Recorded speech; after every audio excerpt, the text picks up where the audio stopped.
What would Austen make of contemporary dating? Do you think she'd be impressed by internet dating? I'm not sure that it's massively dissimilar. I just think there's obviously some technological advances. I think she'd be really unimpressed with the way that people court one another, like the words that they'd use to get each other on a date.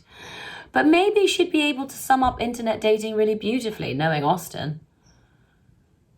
I don't think anybody else could, but she could. Which Austen character do I most relate to? I would most like to be like Lady Bertram, who just sits on the sofa all day and feeds cheese to her pugs. I know which character I'd like to embody, maybe just by myself. Like, I wouldn't have to put it on stage or on film or anything. I'd love to have an afternoon of being Sir Walter Elliot, because he's just so sassy. What's your favorite thing about recording a book or audio drama? Just the ability of helping people getting lost in a book. There is a side of reading that you're not even aware of because you don't read them aloud anymore, and to hear it is pretty special.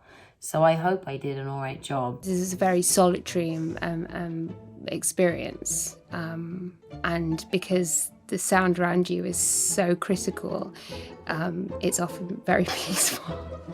Much more peaceful than if I read a book at home with my kids running around. As the reader, are there, obviously there's all the pleasures, but what are the pains? What are the bits of the books where you kind of think, oh, this again, or I've got to go through this? The challenge, it's not a criticism, but the challenge is that the way she writes is incredibly architectural. So her sentences go on and on and on. And then she'll pick up a clause on the side, and then she'll go from that clause into a subclause and a sub-subclause, and then back to the subclause, and then, and then you've got these kind of curly cues. It's sort of Rococo architecture. And you've got to keep the sense of that sentence going. You've got to connect the reader from the beginning of that sentence to its end without them getting lost. It's almost like she's building a house of cards and she can't help adding another card and another card, and you've got to keep letting her build without it toppling. What's your favourite line in Persuasion? This is the best line. Dare not say that man forgets sooner than woman, that his love has an earlier death. I have loved none but you. Could you imagine if someone wrote a letter to you and that's what they said? Because the world is quite small in Jane Austen and it's very kind of niche, how do you explain that enduring appeal? I mean, it's really kind of her and Dickens. They're kind of the two who you feel like are going to go on forever. People are never going to tire of these stories. What is it? Yes, I know. I think the truth is that her brilliance, I mean, she's like the Sherlock Holmes of human psychology, isn't she? She's so forensic with her magnifying glass into the human soul and the human psyche, whether it's men or women or, cross-class, cross-age.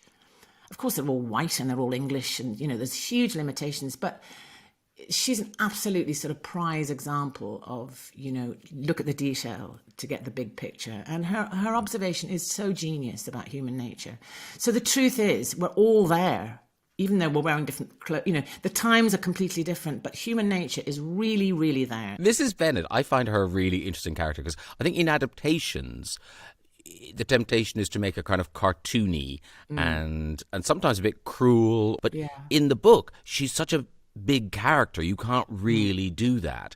How did you approach her and kind of the balance between the comedy of her and the deadly seriousness of what she's doing? My joy in all the work, whatever the medium, is to find out why are women the way they are, And if a woman appears to be on the surface silly, a bit mindless, obsessed with sort of material things or marrying her daughter, then it's really fun to look at what has shaped Mrs. Bennet. What's Mrs. Bennet's backstory?